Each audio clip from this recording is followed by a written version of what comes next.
SBB Medicare గత సంవత్సరం కాలంగా మీ అభిమానాన్ని చురుకున్న ఎస్బీబీ మెడికేర్ మొదటి వార్షికోత్సవం సందర్భంగా కృతజ్ఞతలతో 1000 రూపాయల మందుల కొనుగోలుపై ఓఆర్ఎస్, 1999 రూపాయల మెడిసిన్స్ కొనుగోలుపై డిజిటల్ థర్మామీటర్, 2999 రూపాయల మెడిసిన్స్ కొనుగోలుపై గ్లూకోమీటర్ ఉచితంగా పొందండి. ఫ్రీ హోమ్ డెలివరీ కోసం కాల్ చేయండి 6262515149. SBB Medicare, Tilak road, Tirupati. ఇటీవల పలమనేరు ఏరియాలో ఏనుగుల దాడి చేయడంతో గంగప్ప చనిపోయారు. ఆయన కుటుంబానికి ప్రభుత్వం 5 లక్షల మంజూరు చేస్తుంది.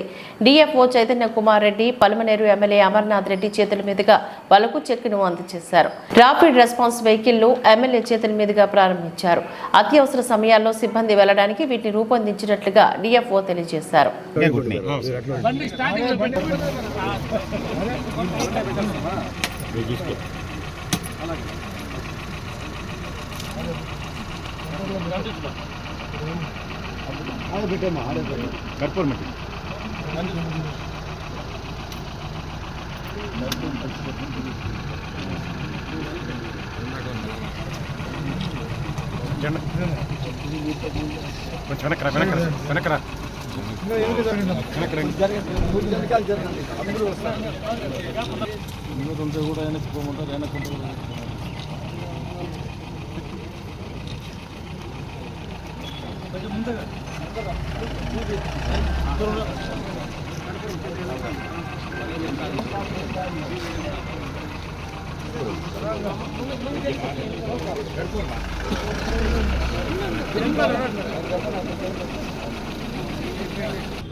ఇమీడియట్ గా వాడుకోవచ్చు. ఈ 2.5 లక్షలు వాళ్ళు ఎఫ్డి డిపాజిట్ పెద్ద పేరు మీద 2.5 లక్షలు ఉంటుంది, ఎఫ్డి ఉంటుంది. అది ఎఫ్డి పైన కావాలంటే లోన్ తీసి వాడుకోవచ్చు. ఈ 2.5 లక్షలు ఇమీడియట్ గా డబ్బు డ్రా చేసుకొని వాడుకోవచ్చు. నీకు ఏదైనా అవసరం వచ్చిన 5 లక్షలు కష్టపడి ఇచ్చినారు వీళ్ళు. మామూలుగా ఫారెస్ట్ లోపల వాస్తవం కదా, నేను కూడా మాట్లాడినా జరిగినప్పుడు, నేను కూడా మాట్లాడినా, నేనే మాట్లాడినా, నాకు గుర్తుంది, బాగా గుర్తుంది కదా. ఫారెస్ట్ లోపల జరిగిందంటే ఫారెస్ట్ లోపలైనా బయట అయినా చనిపోయింది వాస్తవమే కదా అని వాళ్ళు మానవతా దృక్పథంతో ఇది చేసినారు, సహాయం చేసినారు. లేకపోతే రాదు మనకు డబ్బు. అర్థమైనా డిపార్ట్మెంట్ వాళ్ళు కూడా సహాయం చేసినారు. గ్రామ పంచాయతీ పరిధిలో ఫారెస్ట్ డిపార్ట్మెంట్లో అంటే ఫారెస్ట్ లోపల మునిలక్ష్మమ్మ గంగయ్య అని ఎలిఫెంట్ అంటే ఏనుగుల వల్ల దాడిలో చనిపోవడం జరిగింది. దానికి ఈరోజు డిపార్ట్మెంట్ నుంచి, ప్రభుత్వం నుంచి 5 లక్షల రూపాయలు కాంపెన్సేషన్ ఇవ్వడం జరిగింది. దాంట్లో 2.5 లక్షల రూపాయలు ఇమీడియట్గా వాడుకోవడానికి అవకాశం ఉంది. మిగిలిన 2.5 లక్షలు ఆయన భార్య మునిలక్ష్మమ్మ పేరుతో ఫిక్స్డ్ డిపాజిట్ ఉంటుంది. అవి రెండూ కూడా కలిపి ప్రభుత్వ పరంగా ఈరోజు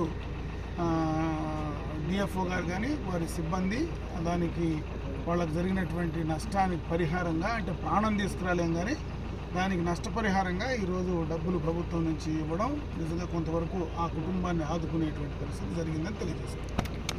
వెహికల్ ర్యాపిడ్ రెస్పాన్స్ టీమ్స్ అని చెప్పేసి ఇది ఎలిఫెంట్ డ్రైవ్ కోసం వాడతారు. ఎప్పుడైనా ఎలిఫెంట్ ఇష్యూస్ వచ్చినప్పుడు ఇమీడియట్గా అది రెస్పాండ్ అవ్వడానికి మనము ఇక్కడ స్ట్రైకింగ్ ఫోర్స్ ఎలిఫెంట్ క్యాంప్స్ ఉన్నాయి, ఎలిఫెంట్ బేస్ క్యాంప్స్ ఉన్నాయి.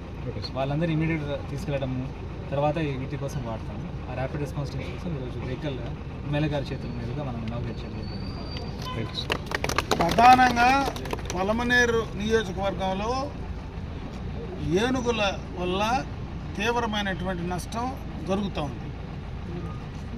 అంటే గతం నుంచి కూడా చాలా సందర్భాల్లో ప్రభుత్వం కానీ అధికారులు కానీ రకరకాలైనటువంటి స్టెప్స్ గతంలో తీసుకోవడం జరుగుతూ ఉంది.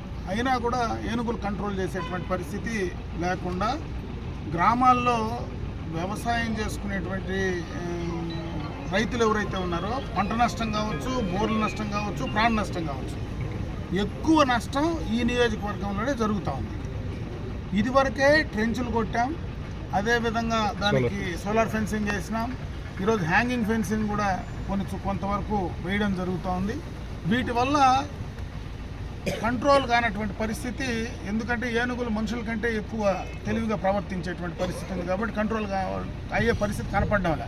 దానికి ఈరోజు డిఎఫ్ఓ గారు కానీ వాళ్ళ డిపార్ట్మెంట్ కానీ ఒక సొల్యూషన్ కూడా ఈరోజు తీసుకురావడం జరిగింది. దాన్ని ఏదైతే ఈ ప్రాంతంలో కర్ణాటక నుంచి ట్రైన్డ్ ఎలిఫెంట్స్ను తీసుకొచ్చి ఇక్కడ ఏవైతే మనకు వైల్డ్ ఎలిఫెంట్స్ ఉన్నాయో, మదర్ ట్రైన్లు ఏవైతే ఉన్నాయో వాటి ద్వారా కంట్రోల్ చేస్తే కొంతవరకు ఈ ప్రాంతంలో ఉండేటువంటి పంట నష్టం జరగకుండా పోవడానికి ఒక అవకాశం ఉంటుందని చెప్పి డిఎఫ్ఓ గారు కూడా చెప్పడం జరుగుతూ ఉంది. దీనికి సంబంధించి ఈ రాష్ట్ర ప్రభుత్వం నుంచి పక్కన ఉన్నటువంటి కర్ణాటక రాష్ట్రంలో ఈ ట్రైన్డ్ ఎలిఫెంట్స్ ఉన్నాయి. అక్కడి నుంచి ఈ ప్రభుత్వం నుంచి రిక్విజిషన్ ఇస్తే వాళ్ళు ఒప్పుకుంటే వాటిని పలమనేరుకి తీసుకొస్తే ఇక్కడ మనకి ఏదైతే హైవే ఉందో ఇక్కడ ఆ ఎలిఫెంట్స్ ఇక్కడ పెట్టగలిగితే ఒక పక్క టూరిజము డెవలప్ అవుతుంది, ఇంకొక పక్క రైతులకు సంబంధించినటువంటి పంటలు నష్టం కాకుండా నివారణ చేసేదానికి అవకాశాలు ఉంటాయి. కాబట్టి ఆ రెండిటిపైన ఈరోజు ఫోకస్ పెట్టాలనేటువంటి నిర్ణయం కూడా ఇటు వాళ్ళ ఆలోచన. అదేవిధంగా మన రైతుల కోసం అది చేస్తే బాగుంటుందని అందరం కూడా అనుకుంటున్నాం. కాబట్టి త్వరలోనే దాని కార్యాచరణ తీసుకురావడానికి ఒక అవకాశం ఉంది. ఎందుకంటే ఈరోజు మనకు ఏదైతే ఎక్స్ప్రెస్ వే వస్తూ ఉందో, ఎన్హెచ్ ఉంది, ఎన్హెచ్ఏఐ, NH4 ఉంది, ఎక్స్ప్రెస్ వే వస్తూ ఉంది. ఎక్స్ప్రెస్ వే ద్వారా దాదాపు నాకు తెలిసి 65 హెక్టార్లు దాదాపు ల్యాండ్ మరి వాళ్ళకి ఇవ్వడం జరిగింది. దానికి వచ్చినటువంటి కాంపెన్సేషన్ కూడా మన దగ్గర దాదాపు 18 కోట్ల రూపాయలు ఉంది. దాన్ని స్టేట్ గవర్నమెంట్లో ఉంది. దాన్ని తీసుకొచ్చి ఈ పలమనేరులోనే వాడుకోగలిగితే 2 రకాల బెనిఫిట్లు రైతాంగానికి కానీ టూరిజం కానీ 2 కూడా బెనిఫిట్లు ఉంటాయనేటువంటి మంచి ఆలోచన కూడా చెప్పడం జరిగింది. దీన్ని పూర్తి స్థాయిలో తీసుకురావడానికి నా వంతు నేను ముఖ్యమంత్రి గారి దృష్టికి కానీ, అదేవిధంగా ఉప ముఖ్యమంత్రి ఎవరైతే పవన్ కళ్యాణ్ గారు ఈరోజు ఫారెస్ట్ మినిస్టర్గా ఉన్నారో ఆయన నోటీసుకు కూడా తీసుకెళ్ళి దాన్ని కర్ణాటక ప్రభుత్వానికి దాన్ని ఫాలోఅప్ చేసేటువంటి కార్యక్రమాన్ని తీసుకోవాలనేటువంటి ఆలోచన కూడా చేసాం. త్వరలో దానికి కార్యాచరణ చేసి పూర్తి స్థాయిలో చేయడానికి తప్పకుండా ప్రయత్నం చేస్తున్నామని చెప్పి తెలియజేస్తున్నాం. దీని ద్వారా ఈ నియోజకవర్గంలో ఉండేటువంటి రైతాంగానికి కొంతమేర ఏనుగుల వల్ల నష్టం, అటు ప్రాణ నష్టం కానీ ఇటు ఆస్తి నష్టం కానీ జరగకుండా నివారించేదానికి ఒక అవకాశం ఉంటుందని చెప్పి తెలియజేస్తున్నాం.